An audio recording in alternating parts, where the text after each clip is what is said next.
Hello दोस्तों, कैसे हैं आप सभी लोग। स्वागत है आप सभी लोगों का मेरे चैनल नॉवल बॉय डॉन पर।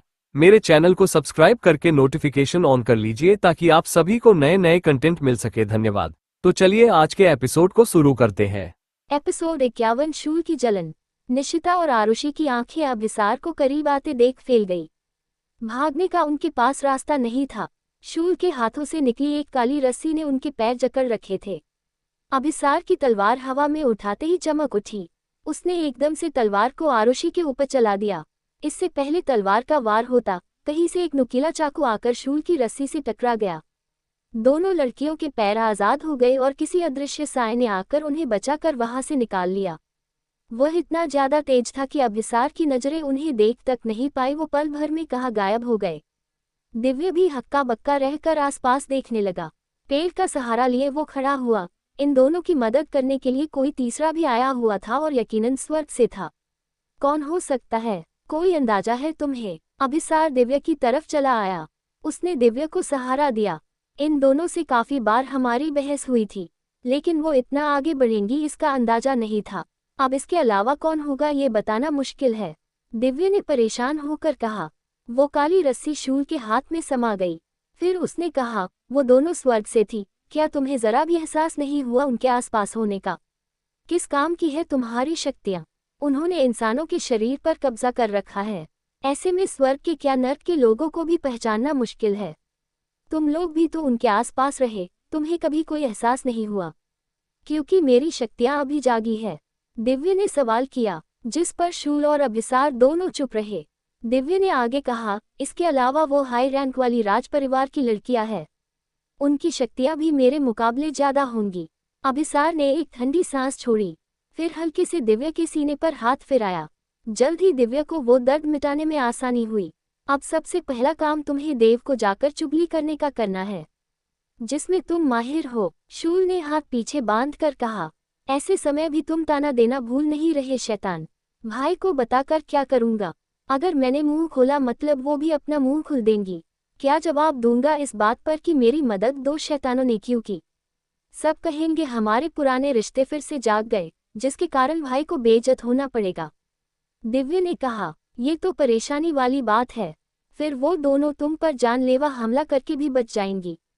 अभिसार ने कहा, मेरी बात सुनो, देव को उन दोनों के बारे में बता दो। आगे जो करना है देव देख लेगा। कम से कम वो इस बात से जानकार तो रहे। शूल ने इस बार समझाते हुए कहा तो दिव्य सोच में पड़ गया। हाँ, देव को सूचित करना आवश्यक था। बस निकलने से पहले ही दिव्य लौट आया, लेकिन नव्या ने सबको परेशानी में डाल दिया गायब होकर। दिव्य को भी समझ नहीं आया वो क्या कहे और कैसे कहे। जल्दी से बहाना सोच उसने कहा, मैंने देखा उसके लिए एक कार आई थी। फोन पर बात करते भी सुना कि उसकी फैमिली इसी रूट से कहीं बाहर जा रही थी तो वो उसे पिक कर लेंगे। उनकी महिला शिक्षिका गुस्सा हो गई। क्या मतलब है बिना बताए वो निकल गई? कोई जिम्मेदारी बनती है या नहीं उसकी हमें बताने की? मौसम खराब हो रहा है, ऐसे में उसे ढूंढने के लिए सब परेशान हो गए। एक बार वापस पहुंच जाए फिर उसकी और उसकी फैमिली की क्लास लगाऊंगी। आई थिंक हमें अब निकलना चाहिए, दूसरे शिक्षक ने कहा और बचे हुए बच्चों को भी अंदर बिठा दिया। जैसे ही बस सड़क पर निकली तेज बारिश होना शुरू हो गई। रिवांश। दिव्य और शूल फिर से आखिरी सीट पर थे। बस इस बार अभिसार भी साथ में था। रिवांश को अब पूछने का मौका मिला, कहाँ रह गए थे तुम, बताओ जल्दी। तुम्हारे कपड़े क्यों गंदे हैं? ये मतलब कहना ऊपर देख चल रहे थे और पैर फिसल कर किसी गड्ढे में गिर गए। फिर जिसे तुम गलियां देते हो लड़ते हो, वही तुम्हें बचाने आ गया। दिव्य ने चमकते हुए कहा, अरे तुम्हें कैसे पता चला? तुम्हारी शक्तियां लौट रही है क्या? रिवांश का मुंह बन गया, जबकि दिव्य ने बस उसकी बात पकड़कर झूठ को सच साबित करने की कोशिश की। अचानक ही रिवांश बोला, क्या तुमने सच में नव्या को कहीं जाते देखा? दिव्य को उसके बारे में बात नहीं करनी थी। वो बोला, क्यों पूछ रहे हो? जब हम साथ बैठे थे वो अजीब तरह से मुझे घूर रही थी, जैसे आंखों से ही जान ले लेगी। माना हमारी बहस हुई, लेकिन अचानक उसमें इतने बदलाव। मेरी बात ध्यान से सुनो, नव्या और आरुषि, ये दोनों आज से हमारी जानी दुश्मन है। यूं समझ लो भेड़ की खाल में भेड़िया है दोनों कमीनी। दिव्य दांत पीसकर बोला। आरुषि ने क्या कर दिया? तुम तो उसे पसंद करते हो। रिवांश ने जैसे ही कहा अभिसार अपनी गर्दन सहलाकर मुस्कुरा पड़ा। उसे अब मजा आ रहा था इस बात पर कि जिसे दिव्य ने पसंद किया आज वही उसकी जान लेने पर आ गई थी। उस जिक्र से दिव्य कुछ पल शांत रहा, फिर अचानक ही वो बोला, महाराज शूल, उन दोनों की तरह और भी लोग हमारे आसपास होंगे क्या?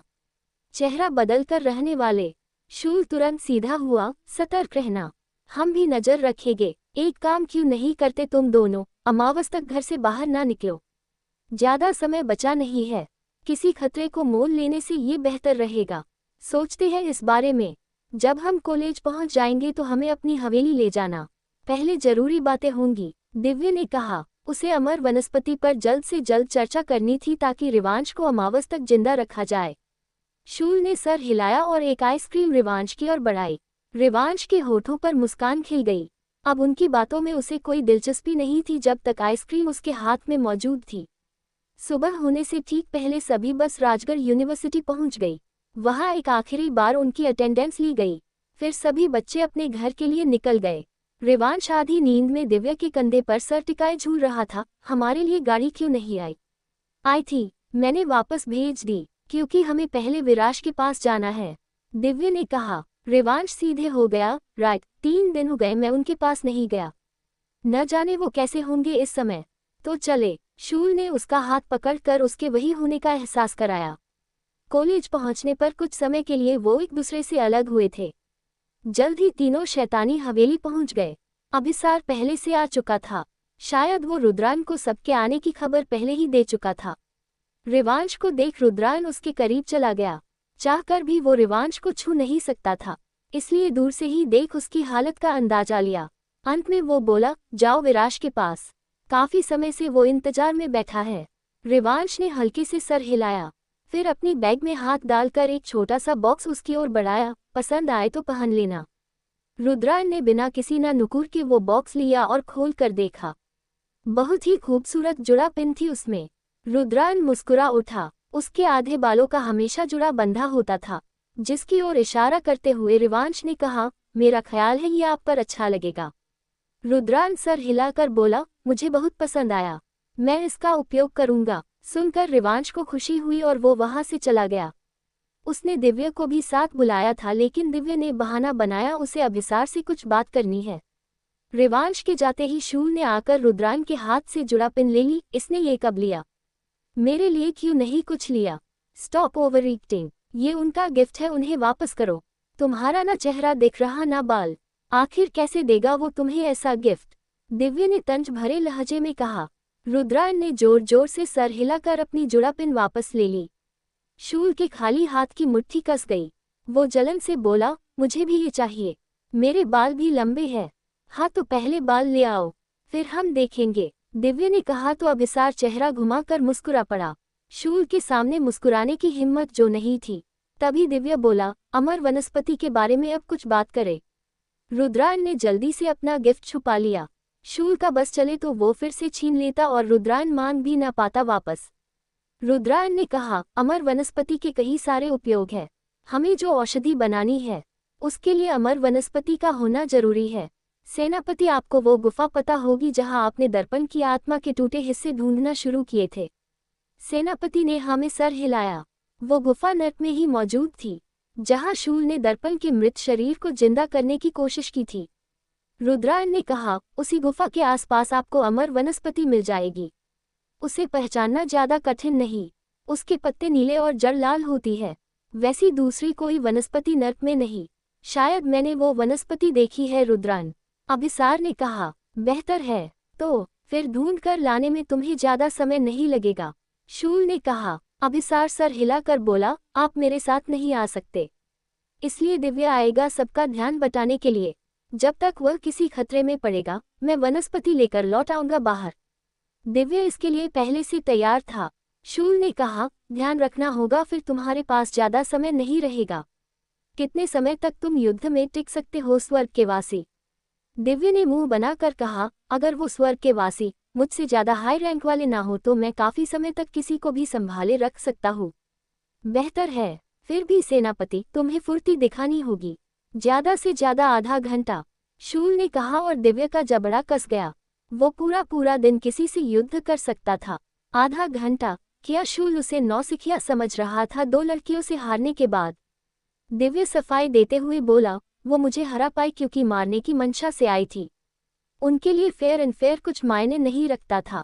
अब कोई पीठ पर वार ज्यादा करेगा तो इंसान कमजोर पड़ जाता है। और कहा ना उनकी रैंक मुझसे हाई है। मुझे कुछ नहीं सुनना, बस यहाँ कोई गलती नहीं करना। मैं रिवांश को छोड़कर तुम्हें बचाने नहीं आ पाऊंगा। शूल ने अपनी तरफ से स्पष्ट कर दिया। तुच्छ शैतान, तुम देखते रहना बस मैं कैसे खुद को साबित करता हूँ। उस चिरायुष और उसके सेनापति को एक साथ हराऊंगा। दिव्य के अभिमान को अब थी पहुंची थी। शूल को उसकी बात से जरा भी फर्क नहीं पड़ा और वो चेतावनी भरे लहजे में बोला, सेनापति के सही सलामत वापस आने की जिम्मेदारी है तुम पर। अगर उसे कुछ हुआ तो तुम्हारी गर्दन में उड़ा दूंगा। दिव्य हल्का सा चिहुक उठा उसकी बात सुनकर।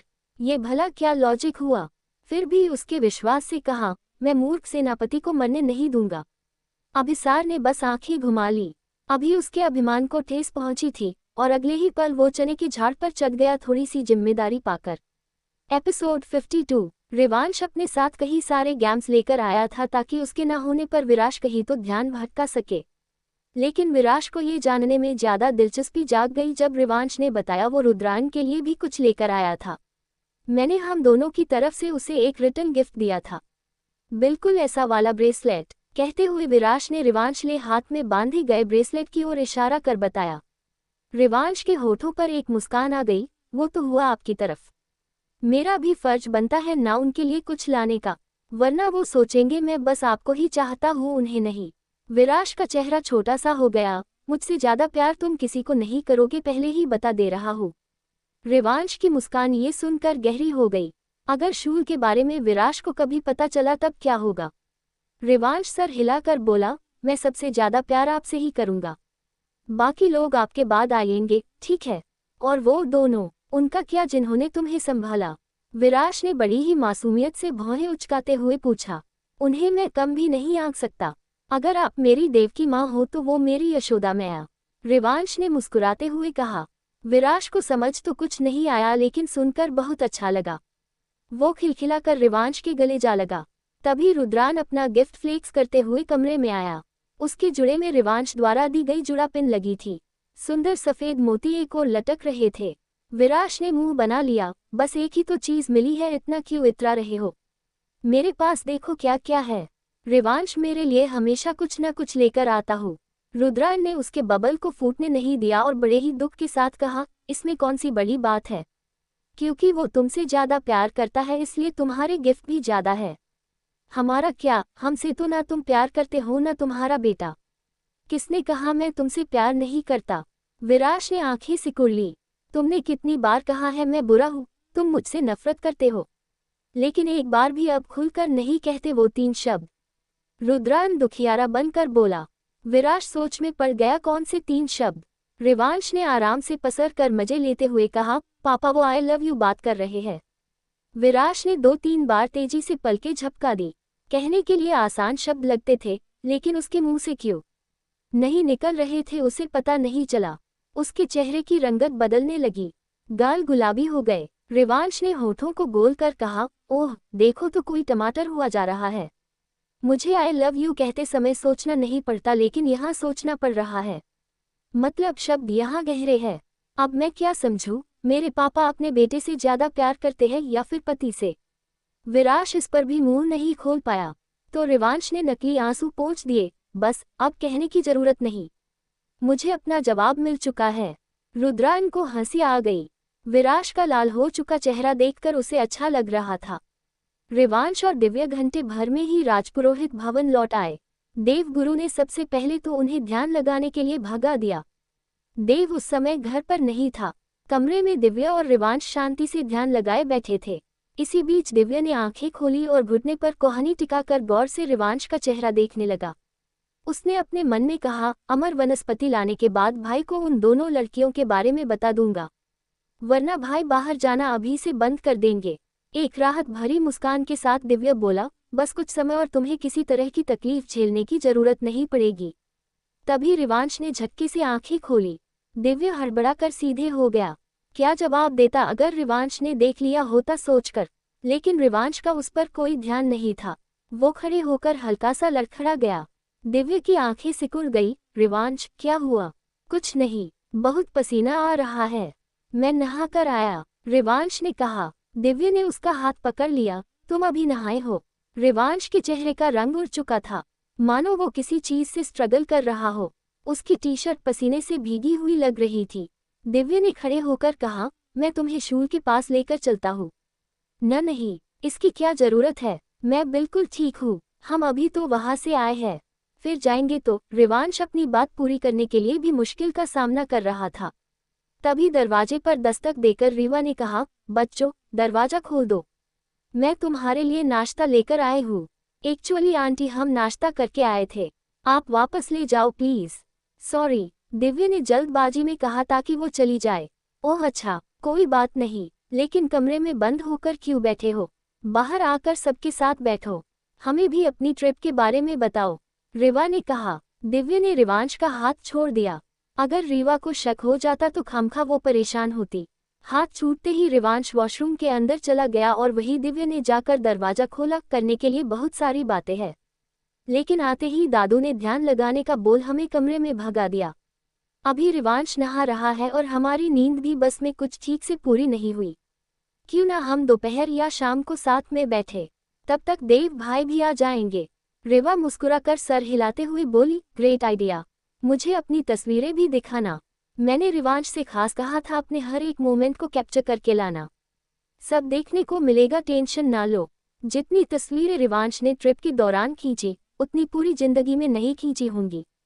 दिव्य ने खुद को साधारण रखने की पूरी कोशिश की, लेकिन उसकी आंखें बेचैनी से भरी थी। वो अपने भाव छुपाने में माहिर था। रेवा समझ नहीं पाए उन भावों को। सर हिलाते हुए वो चली गई। रेवा के जाते ही दिव्य ने दरवाजा बंद कर लिया और वॉशरूम का दरवाजा खटखटा दिया। रिवांश, ठीक हो क्या? दरवाजा क्यों बंद कर लिया? रिवांश ने कोई जवाब नहीं दिया। एक स्ट्रॉन्ग और अजीब सी एनर्जी अंदर से महसूस हो रही थी। वो एनर्जी को सहन करना दिव्य को भी मुश्किल लगने लगा। अचानक ही देवगुरु दिव्य के बगल में आकर खड़े हो गए। दिव्य हल्का सा चौंक गया उनके आने से, पर तभी देवगुरु ने कहा, दोनों शक्तियों का मिश्रण, इसे संभालना अब हमारे हाथ में भी नहीं। नानू सुनो ना, मैं उसे शूल के पास लेकर चला जाओ, दिव्य ने परेशान होकर कहा। वो शैतान भी कुछ नहीं कर सकते, देवगुरु असहाय होकर बोले। मैं अमर वनस्पति लाने चला जाओ, उससे कुछ हो सकता है, दिव्य ने कहा। देवगुरु की आंखों में हल्की सी चमक आ गई। अमर वनस्पति, जो केवल नर्क में पाई जाती है, जिसके कारण स्वर्ग को उनके सामने झुकना पड़ता है, और यही बात स्वर्गवासियों के अभिमान को ठेस पहुंचाती है। बहुत प्रयत्नों के बाद भी हम इस वनस्पति को स्वर्ग में नहीं उगा पाए। हाँ नानू, वही वनस्पति, उससे औषधि बनाने के बारे में कहा है रुद्रान ने, दिव्य बोला। देवगुरु ने याद किया रुद्रान के पिता कौन थे। न केवल शैतानों के गुरु बल्कि हर विद्या में निपुण। उनके कहने पर ही नर्क की अमर वनस्पति स्वर्ग को मिल जाती थी। अगर उसने किसी औषधि का जिक्र किया है तो जरूर रिवांश को कुछ समय के लिए संभाला जा सकता है, लेकिन तुम नर्क नहीं जा सकते इसे लाने के लिए, न ही देव वहां जा सकता है। देवगुरु ने कहा, मैं अंदर नहीं जाऊंगा, मुझे बस कुछ समय के लिए उन लोगों का ध्यान भटकाना है। इस बीच सेनापति चला जाएगा अंदर, दिव्य ने कहा। तुम संभाल पाओगे हालात को, लेकिन एक जरूरी बात है, तुम्हारा वहां जाना चारों तरफ खबर फैला देगा कि तुमने क्या किया। देवगुरु बोले, फर्क नहीं पड़ता, दिव्य ने कहा। दुनिया की नज़र में मैं अपना बदला लेने के लिए वहां जा रहा हूँ। देवगुरु ने उसका कंधा थपथपा दिया। जिन शैतानों के कारण हमने तुम दोनों को खो दिया, सोचा नहीं था आज उन्हीं के साथ मिलकर काम करने के लिए तुम्हें भेजना पड़ेगा, लेकिन हमारे रिवांश के लिए ये करना होगा। दिव्य मुस्कुरा दिया। भाई को कुछ मत बताना, ठीक है ना? मुझ पर भरोसा रखना, देवगुरु ने सहमति जताई। देव यहाँ होता तो कभी भी दिव्य को जाने न देता। दोनों लड़कों के लिए वो उपजेसिव हो चुका था। दिव्य ने ध्यान लगाकर अपनी शक्तियों से इर्द गिर्द एक कवच बनाया। उसके बावजूद वो शक्ति अंदर आकर उसकी सांस रोक देने वाला काम कर रही थी। दिव्य दरवाजे के आर पार निकलकर अंदर गया। रिवांश शावर के नीचे बेहोश होकर पड़ा था। दिव्य ने उसे उठाया और पलक झपकने से पहले वो दोबारा शैतानी हवेली पहुंच चुका था। रिवांश के कपड़ों से पानी टपक रहा था। अभिसार को अजीब सा होने लगा। उसने नाक और मुंह पकड़कर आसपास देखा, आखिर किस वजह से उसे यूं महसूस हो रहा था। तभी दिव्य ने शूल को पुकारा, शैतान कहाँ हो तुम? जल्दी आओ, रिवांश को कुछ हो गया है। रिवांश का नाम सुनकर न सिर्फ शूल बल्कि रुद्रान भी दिव्या के सामने पहुंच गया। शूल ने एकदम से रिवांश को अपने पास ले लिया। उसके शरीर से निकल रही तरंग शूल के शरीर में जाकर समाने लगी। वहां बस एक शूल था जिसे रिवांश के शरीर से निकलती शक्तियों से कोई फर्क नहीं पड़ा। दिव्या ने कहा, रात तक इंतजार नहीं कर सकते सेनापति, हमें अभी जाना होगा। अभिसार ने सहमति जताई, जिसके बाद रुद्रान ने उन्हें पीछे आने को कहा। उनके जाते ही शूल ने धीरे से पुकारा, रिवांश, आंखें खोलो। रिवांश का चेहरा और बाल भीगे हुए थे। हल्की सी आंखें खोल वो बोला, मुझे लगता है मैं मर रहा हूँ। किसने कह दिया ऐसा? संयम रखो, तुम्हें कुछ नहीं होगा। शूल ने हल्के से उसका माथा चूमकर उसे गले से लगा लिया। रिवांश ने उसकी गर्दन में चेहरा छुपाकर कहा, कितना भी ध्यान लगा लूं लेकिन कोई फायदा नहीं हो रहा, मेरा शरीर जल रहा है। शूल ने एक कदम आगे बढ़ाया और अगला कदम उस कमरे में पहुंचा जहां बड़ा सा स्नान कुंड बना था। रिवांश को उसमें लेकर शूल बैठ गया। ठंडे पानी में आकर रिवांश ने अपना चेहरा तक अंदर डुबो लिया। शूल ने धीरे से कहा, मैं तुम्हारे शरीर से बस एक शैतानी शक्ति की ऊर्जा ले सकता हूँ। मैं उसे पूरी तरह लेने की कोशिश करूंगा ताकि तुम्हें थोड़ा आराम मिले। तब तक सेनापति औषधि लेकर लौट आएंगे। शूल ने भी ध्यान लगाया और जल्द ही रिवांश के शरीर से काफी सारा धुआं निकलकर शूल के शरीर में समाने लगा। शूल के हाथों की नसें बाहर उभर आई जो पूरी तरह काली पड़ चुकी थी। उसके नाखून बार बार अंदर बाहर जा रहे थे। उसी महल में विराश अपने कमरे में बिस्तर से गिर पड़ा। घुटनों पर आकर उसने सर को दोनों हाथों में पकड़ लिया। अगले ही पल वो जोर से चीख पड़ा। उसी चीख शूल के कानों तक भी पहुंची थी। उसने हल्का सा हाथ हवा में घुमाया और वो ऊर्जा उस कमरे में सीमित होकर रह जाए इसका इंतजाम किया। उसी महल के तहखाने में रुद्रान ने एक दरवाजा खोल दिया। विराश की चीख सुनकर वो बेचैन हो गया। उसने हाथ दिखाकर दिव्या और अभिसार को जाने का इशारा किया। आप जाकर विराश को देखिए, हम जल्द ही लौट आएंगे। अभिसार ने आश्वस्त कराया और दिव्या का हाथ पकड़कर उस अंधेरे दरवाजे की दहलीज पार कर ली। एपिसोड 53 मूर्ख सेनापति द चूहा। रुद्रान ने कमरे में आकर विराश को संभाला। घुटनों के बल गिरकर वो लंबी लंबी सांसें ले रहा था। रुद्रान ने उसे बाहों में भर लिया। सब ठीक है, शांत हो जाओ। विराश का शरीर बुरी तरह कांप रहा था। अभी अभी क्या हुआ था? विराश का दिमाग उस तेज ऊर्जा के कारण बिल्कुल सुन्न पड़ चुका था। मैं एक प्रयोग कर रहा था जो असफल रहा। रुद्रान ने झूठ बोलना सही समझा, वरना विराश जरा भी शांत न बैठता। प्रयोग का नाम सुनकर विराश ने अविश्वास से उसकी ओर देखा। खुद को बहुत बड़ा साइंटिस्ट समझते हो? पूरे घर को तुमने अपनी साइंस लैब बना रखा है। अगर कोई ब्लास्ट होकर मैं मर जाता तो? रुद्रान ने डांट खा ली अपने झूठ के लिए, लेकिन उससे पीछे नहीं हटा। सर झुकाकर वो बोला, मुझे माफ कर दो वीर, आगे से ध्यान रखूंगा। विराश ने खुद को छुपाया और दोबारा बिस्तर पर जाकर बैठ गया। जो हुआ वो कुछ ही सेकंड के लिए हुआ, पर ऐसे लगा मैं खत्म। अपने ही गले पर अंगूठे से काटने का इशारा करते हुए उसने कहा। रुद्रान ने हाथ जोड़ लिए, माफ कर दो स्वामी, आगे से नहीं करूंगा ऐसी गलती। आप करो आराम, मैं जाकर अपना फैलाया हुआ काम समेट कर आता हूँ। बहाना बनाकर उसने कहा तो विराश ने हाथ से हुड़काते हुए जाने का इशारा कर दिया। रुद्रान उस दरवाजे के बाहर पहुंचा जिस कमरे में शूल और रिवांश थे। दरवाजा खटखटा कर रुद्रान ने कहा, महाराज, मेरी किसी सहायता की जरूरत हो तो बता दीजिए। नहीं, तुम जा सकते हो। शूल ने इतना ही कहा और रुद्रान पीछे हट गया। भले ही कमरे के इर्द गिर्द सुरक्षा कवच बना हो, लेकिन दरवाजे को छूते ही उस स्ट्रॉन्ग एनर्जी का एहसास रुद्रान को हुआ। कमरे के अंदर रिवांश ने हल्का सा चेहरा पानी के बाहर निकाला। पानी गर्म हो चुका है। शूल ने हल्के से अपना हाथ कुंड के किनारे पर मार दिया। कुंड के आसपास जमा पानी बर्फ की पपड़ी में बदल गया। कुछ वैसी ही बर्फ की पपड़ी कुंड के पानी के ऊपर भी नजर आने लगी। पानी से निकल रही भाप बंद होकर पानी बर्फ की तरह दोबारा ठंडा हो चुका था। रिवांश एकदम से ही सिहर उठा। खून जमा दे कुछ इस तरह वो पानी ठंडा हो चुका था। अगर ठंड लगे तब भी बताना और गर्मी लगे तब भी, मैं उस हिसाब से तापमान बरकरार रखूंगा। शूल ने उसके कान में कहा। ऐसे ही ठीक है, रिवांश धीरे से बोला। ज्यादा समय नहीं गुजरा था पानी को ठंडा किए हुए, लेकिन ऊपर बनी बर्फ की लेप पिघलने लगी। पानी फिर से गर्म हो रहा था।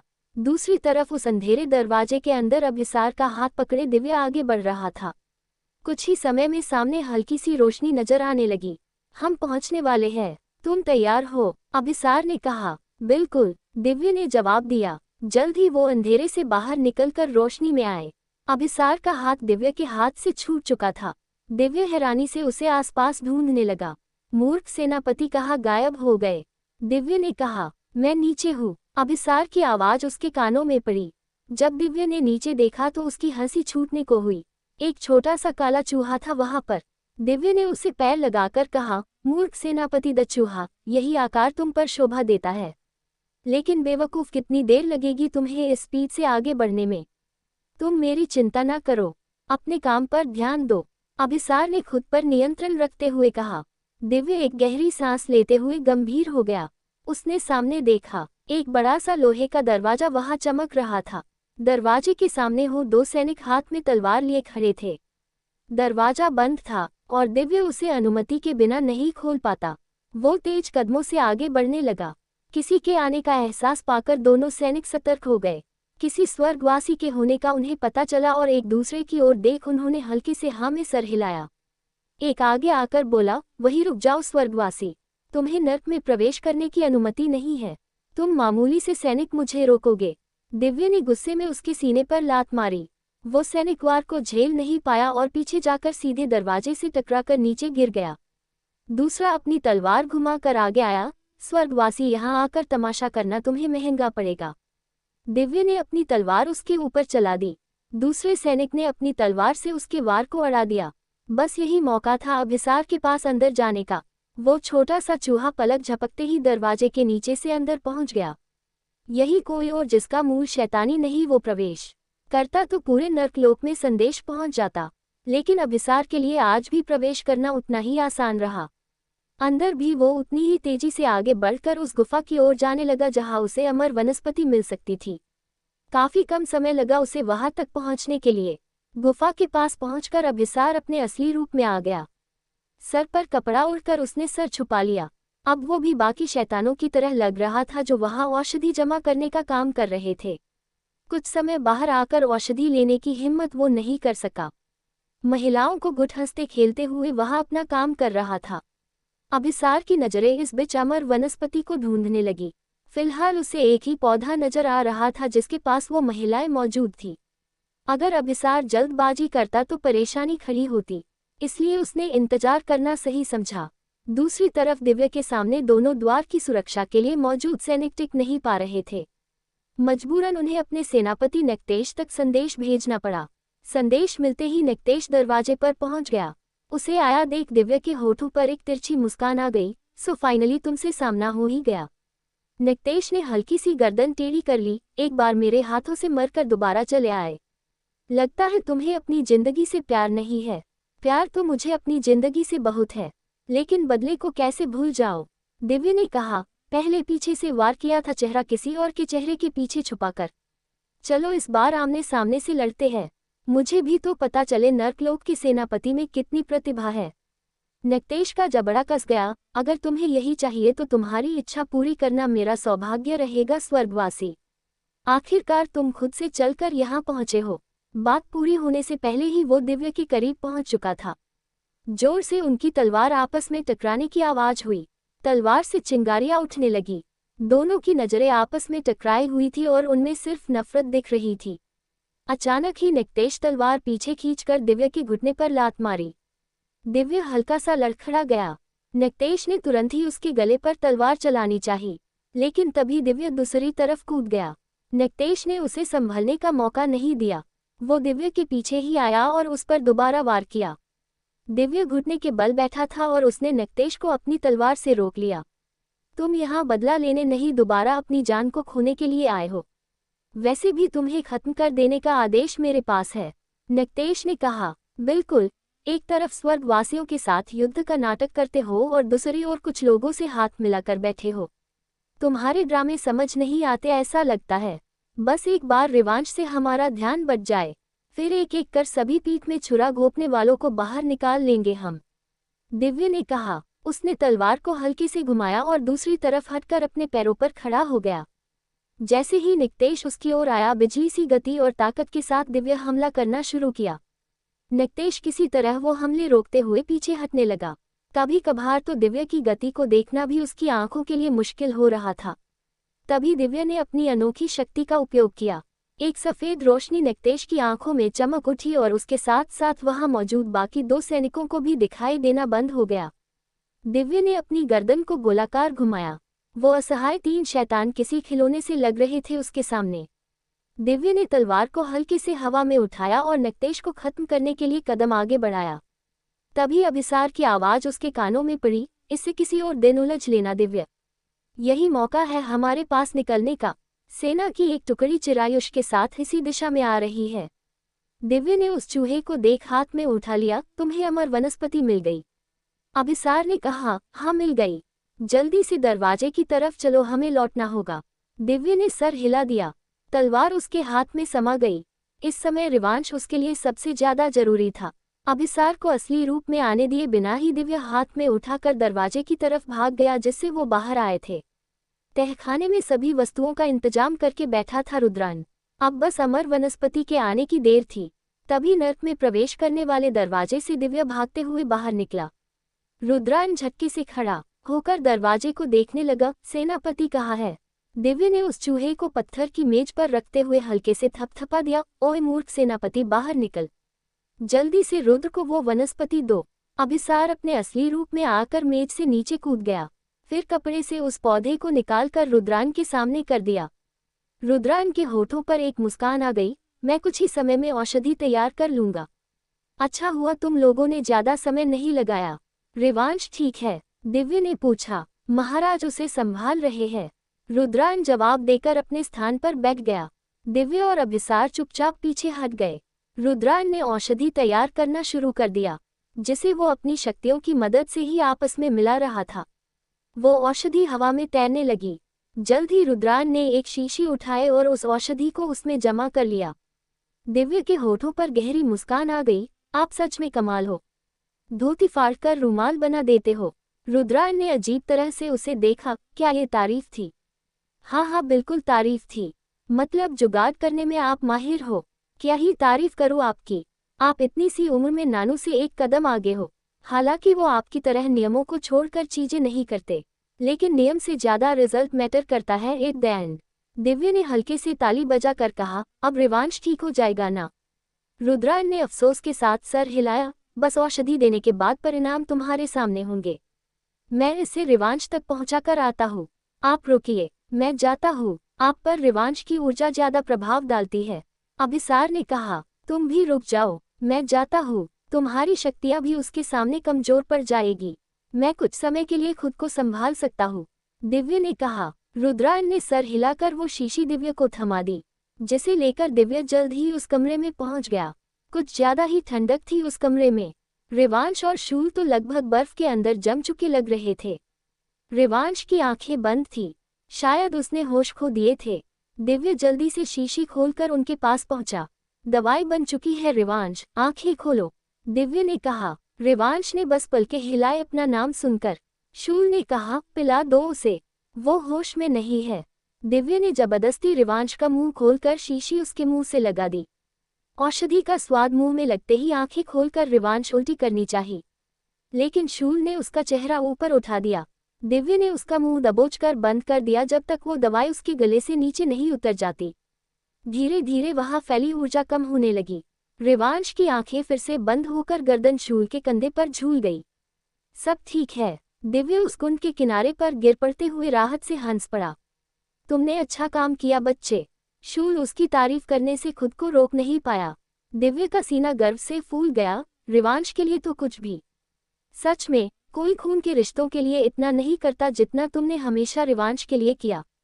शूल ने कहा, बस भी करो अब। दिव्या भावनाओं में बहकर उसके बाजू पर मारते हुए बोला, जरा सी तारीफ कर दी तो मेरे सर पर चढ़ने की आवश्यकता नहीं।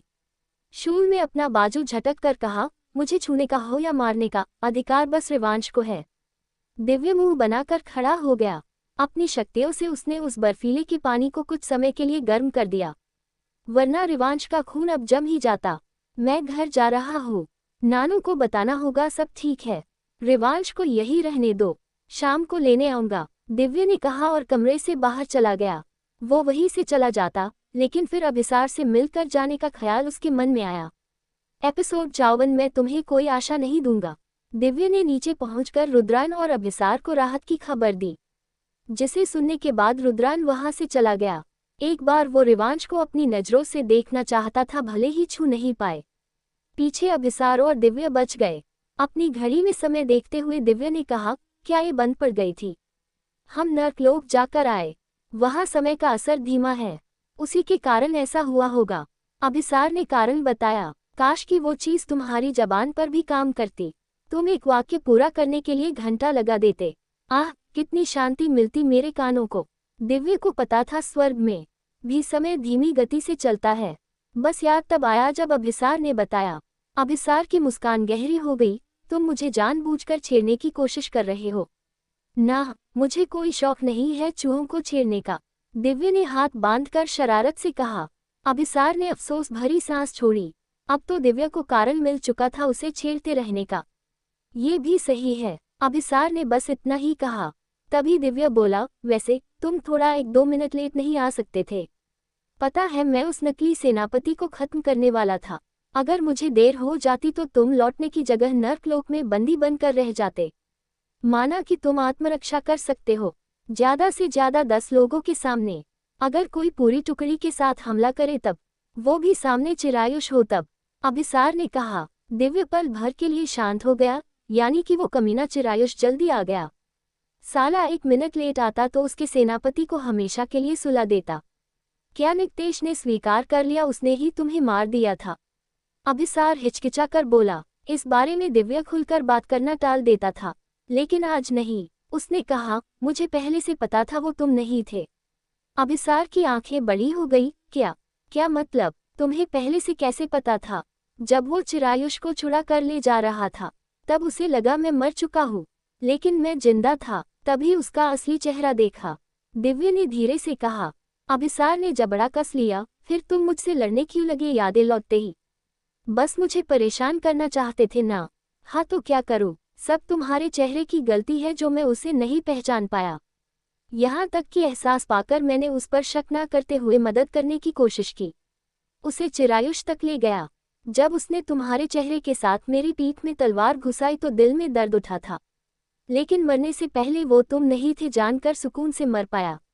दिव्य ने वो बातें काफी आराम से कही, लेकिन दर्द अभिसार के चेहरे पर उभर आया। बिना कुछ कहे वो आगे बढ़ा और दिव्य के गले लग गया। उसने अपना चेहरा दिव्य की गर्दन में छुपा लिया। दिव्य के हाथ हवा में ही रह गए थे। उसने अभिसार को दूर करने की कोशिश नहीं की, धीरे से हाथ बढ़ाकर अभिसार की पीठ थपथपा दी। उसने खुद से कहा, भले ही मेरा झुकाव तुम्हारी तरफ कितना ही हो, लेकिन मैं तुम्हारे साथ किसी रिश्ते में नहीं उलझ सकता। खुद से पहले अब मुझे भाई के बारे में सोचना है। माफ कर देना मूर्ख सेनापति, मैं तुम्हें कोई आशा नहीं दूंगा। उसने कुछ समय बाद अभिसार को खुद से अलग किया और बिना कुछ बोले वहां से चला गया। अभिसार ने उसे रोकना चाहा, लेकिन दिव्य जा चुका था। शाम का समय, दोनों बच्चे घर लौट चुके हैं, बस इतना ही देवगुरु ने देव को बताया। साथ ही वो बिल्कुल ठीक है ये जानकर देव ने घर लौटने की ज्यादा जल्दी नहीं की। इंसानों के बीच रहकर उसे काम भी इंसानों जैसे संभालने पड़ते थे। कुछ लोग जो उसके कर्मचारी थे, जैसे ही ऑफिस से बाहर निकले एक आवाज देव के कानों में गूंज उठी। देव कुर्सी समेत पीछे पलट गया। पूरी दीवार कांच की बनी हुई थी। बाहर अंधेरा छा रहा था, जिसके कारण उस कांच पर किसी का चेहरा साफ नजर आने लगा। वो वेरिथा था। देव झटके से खड़ा हुआ और अपना सर झुका लिया। प्रमाण महाराज, मुझ तक एक खबर पहुंची है देव। क्या ये सच है तुम्हारा शिष्य, उसकी शक्तियां लौट आई है? वो अपना बदला लेने नर्कलोक की तरफ गया था। उसने सेनापति निक्तेश को लगभग मार ही दिया था। वेरिथा के मुंह से अपने ही शिष्य के कृत्य सुनना देव के लिए हैरानी भरा था। उसे समझ नहीं आया वो वेरिथा को क्या जवाब दे। सर झुकाकर उसने कहा, दिव्य की ओर से मैं माफी चाहता हूँ महाराज। तुम्हें भी नहीं पता था उसके नर्कलोक जाने के बारे में। उसका कृत्य सही नहीं था देव, उसे समझा दो। क्या वो फिर से दंड चाहता है स्वर्ग की ओर से? यहाँ दोनों लोकों में पहले से वातावरण बिगड़ा है। शांति बनाए रखने की हर कोशिश नाकाम हो रही है। क्या हम सभी कार्य छोड़कर केवल युद्ध करते रहे जिसका कोई अंत नहीं? वेरिथा काफी ज्यादा नाराज था दिव्य की हरकत पर। देव ने सर झुकाए रखते हुए उसे हल्के से हिलाया। क्षमा कर दीजिए महाराज, मैं आपको विश्वास दिलाता हूँ आगे से ऐसा नहीं होगा। फिलहाल मैं बात को संभाल ले रहा हूँ क्योंकि पिछले जन्म में उसकी मृत्यु का कारण नर्क के वासी थे। उसका गुस्सा और बदला जायज कारण साबित करूंगा, वेरिथा ने खुद को शांत करते हुए कहा। धन्यवाद महाराज, देव ने फिर सर हिलाया। ठीक है, अब सर उठाकर मेरी ओर देखो। अपने नादान शिष्यों के लिए एकदम से सर झुका लेते हो। कभी अपनी भूल पर तो तुमने इस तरह माफी नहीं मांगी, वेरिथा ने कहा। क्योंकि मैं गलतियां करने से पूरी तरह बचता हूँ। अगर फिर भी कोई आरोप मेरे सर पर आ जाए तो मैं उसे कभी नहीं मानूंगा, देव बदबदा दिया। वेरिथा ने सुन लिया लेकिन अनुसुना भी कर दिया साथ में। वो आगे बोला, अमावस आ रही है, अगले दिन तुम स्वर्ग लौटोगे। जी मैं पूरी कोशिश करूंगा, देव ने कहा। ठीक है, मैं तुम्हारा और देवगुरु का इंतजार कर रहा हूँ। अपने शिष्य सीमा पर छोड़कर आना। तुम्हारे स्वागत के समय मैं कोई तमाशा नहीं चाहता, वेरिथा ने कहा। देव आंखें घुमाकर मुंह में ही कुछ बुदबुदा दिया। जिसे वेरिथा ना देखे उसका भी पूरा ख्याल रखा। वेरिथा ने अफसोस के साथ सर हिला दिया, समझा देना अपने शिष्य को। उसके बाद वेरिथा की आवाज बंद हो गई, वो दिखना भी बंद हो गया। देव सीधे हुआ और सीने पर हाथ रखते हुए लंबी सांस खींच ली। एपिसोड 55 ये लड़की वैम्प है माताजी। शाम का समय, देव काफी नाराजगी चेहरे पर लिए लौटा। दिव्य कमरे में नहीं मिला तो उसे ढूंढते हुए देव गुरु के पास पहुंच गया। दोनों वहीं पर थे। देव ने गुस्से में कहा, मुझे आपसे ये उम्मीद नहीं थी देवगुरु। आपने मुझसे झूठ बोला बच्चों के बारे में। देवगुरु आराम से हाथ बांधे बैठे रहे। तुम्हारे बच्चे काफी बड़े हो चुके हैं, इतने बड़े कि अपनी परेशानियों से खुद उलझ सके। आपको पता है ये लड़का क्या करके आया है, जिसकी खबर मुझे खुद महाराज देकर गए। जैसे ही देव ने कहा, देवगुरु और दिव्य दोनों सकपका गए। देवगुरु ने अपना पलड़ा झाड़ लेते हुए कहा, क्या किया तुमने दिव्य? आखिर कौन सी खबर महाराज तक पहुंच गई तुम्हारे बारे में? नानू मस्ती नहीं, मैं आपकी परमिशन लेकर गया था। दिव्य भी कम नहीं था, वो अकेले क्यों डांट खाए? देव ने बारी बारी दोनों को घुरा। स्वर्ग और नर्क का माहौल बिगड़ा हुआ है, ऐसे में तुम्हारा वहां जाकर तमाशा करना तुम्हें दंड का भागीदार बना देगा। दरअसल भाई, रिवांश की हालत बहुत खराब हो गई थी। उसके आसपास भी हमारा रुकना मुश्किल हो रहा था। रुद्रायण ने कहा, एक खास औषधि बनाने के लिए अमर वनस्पति चाहिए, बस वही लाने गए थे। दिव्य ने कहा, तुम नर्क लोक से औषधि लाए हो और देवगुरु आपने इसे जाने की अनुमति दे दी परिणाम की चिंता किए बिना। क्या होता अगर वो लोग इसे पकड़कर बंदी बना लेते? देव का सर चकराने लगा। मैं नहीं गया था अंदर, जैसे आपने कहा, मैंने बस द्वार पर तमाशा कर सबका ध्यान भटकाया। इस बीच सेनापति अभिसार अंदर जाकर वनस्पति ले आया। मेरा बस चलता तो उस नक्तेश का किस्सा ही खत्म कर देता आज। लेकिन अभिसार जल्दी लौटकर बोला, मुझे बंदी बनाने के लिए खुद चिरायुष सेना के साथ आ रहा था, तो छोड़ दिया उसे इस बार के लिए। दिव्य अपने शौर्य की गाथा अभिमान के साथ बताने लगा। देव अपने पैरों पर खड़े होने लायक नहीं बचा था। उसने देवगुरु से कुछ दूर अपने लिए जगह बना ली, इस बार के लिए छोड़ दिया। मतलब तुम फिर से ऐसी कोई हरकत करना चाहते हो? हाँ, अगर मौका मिले, दिव्य ने दांत दिखा दिए। देव ने सर पकड़ लिया। देवगुरु इसे अपनी भाषा में समझाए कि दोबारा ये गलती ना होने पाए। मुझे किसी के सामने शर्मिंदगी से सर झुकाना पसंद नहीं है, महाराज के सामने तो बिल्कुल नहीं। सुन लिया ना दिव्य, मुझे बात दोहराने के लिए विवश मत करो, देवगुरु ने कहा। दिव्य ने सर हिलाया, जैसा आप दोनों चाहे, मैं अब कुछ नहीं करूंगा। जरूरत थी इसलिए, वरना मैं बहुत शांत बालक हूँ। उसकी बात को नजरअंदाज करते हुए देव बोला, रिवांश कैसा है अब? क्या वो शैतानों के साथ है? उन्हें भी बस बहाना चाहिए रिवांश को रख लेने का। ये सब आपकी वजह से हो रहा है देवगुरु। क्यों आपने उसे अनुमति दी ज्यादा से ज्यादा समय वहां बिताने के लिए? मुझसे वजह मत पूछो, तकलीफ फिर तुम्हें ही होगी अगर मैंने मुंह खोला, देवगुरु सपाट लहजे में बोले। देव का चेहरा फीका पड़ गया। माहौल खराब हो जाता उससे पहले ही दिव्य ने कहा, रिवांश ने औषधि पी ली जिसके बाद वो ठीक ही दिख रहा था। होश में न होने के कारण मैंने उसे लाने की जल्दबाजी नहीं की। बेहतर होगा वो रुद्रायण की देख रेख में रहे कुछ समय। आपसे बेहतर तो वो शैतानी गुरु है। देव के मुंह से निकल गया और देवगुरु का जबड़ा कस गया। जोर से उन्होंने देव के सर पर मार दिया, तो मुझसे शिक्षा क्यों ली? अभी भी समय है, जाकर उसके शिष्य बन जाओ। हर की हर बात में निपुण नहीं होता। मेरी खूबी युद्ध कला और विद्या देने, शक्तियों का निर्माण करने में अच्छी है। उसकी खूबी राजनीति और औषधि बनाने में अच्छी है। ये भी याद रखो, वो शैतान कभी नियमों के साथ नहीं चलते। और रुद्रायन को खुद उसके पिता ने शिक्षा दी थी, जिनके पास हर परेशानी का तोड़ था। अपना सर सहलाते हुए देव चुपचाप वहां से उठ गया। गलत बात बोलकर उसने देवगुरु को छेड़ दिया था। गुस्सा मत करो नानू, आप ही बेस्ट हो, दिव्य ने कहना चाहा। देवगुरु ने उसे भी घूर कर देखा और कहा, मस्का लगाने की जरूरत नहीं है, निकलो दोनों के दोनों यहाँ से। दोबारा मेरी मदद मांगने मत आ जाना, मुंह उठाकर उस शैतानी गुरु को ढूंढने चले जाना। दिव्य तुरंत ही पीछे हटकर वहां से चला गया। देव को भी जाना पड़ा और देवगुरु पीछे गुस्से में बड़बड़ाते रह गए। कुछ ही समय बाद रिवांश द्वारा खींची गई सभी तस्वीरें दिव्य ने लैपटॉप में चलाकर रीवा और अभिमन्यु के साथ बैठा हुआ था। दिव्य ने बहाना बना दिया था वो थकान के कारण अभी तक जागा ही नहीं है। हर एक तस्वीर में रिवांश के होठों पर मुस्कान थी, जिसे देख रीवा भावुक हो गई। दिव्य ने उसके गले में हाथ डालकर कहा, क्या आप खुश नहीं हो रिवांश को खुश देखकर? कैसे ना रहूं खुश, 20 सालों में पहली बार उसे इस तरह मुस्कुराते हुए देखा। अच्छा हुआ हमने उसे ट्रिप पर जाने दिया, और कितना अच्छा रहता अगर हर साल जाने देते। रीवा बोली। इससे पहले उसने कभी भी दिलचस्पी नहीं दिखाई थी, इस बार मुंह से जाने के बारे में कहा। अभिमन्यु की आवाज में एक उदासी थी, जिसका एहसास उसने रीवा को नहीं होने दिया। दिव्य ने एक ठंडी सांस छोड़ी। गाइज, अगर आपको इमोशन कार्ड खेलना है तो मैं भाग जाऊंगा यहाँ से। मतलब बेटे को मुस्कुराते देखे आप लोग रोना शुरू कर दो, ये भला कौन सी बात हुई? रीवा ने हंसकर उसका सर सहला दिया। जैसे ही वो आगे की तस्वीर पर पहुंचे, रीवा दिलचस्पी लेकर हल्का सा आगे हुई। ये तो नव्या है ना जो हमारे घर आई थी। दोनों कितने करीब, मुझे बताओ इनके बीच सच में कुछ नहीं चल रहा? दिव्य का चेहरा फीका पड़ गया। दरअसल ये लड़की वैम्प है माताजी।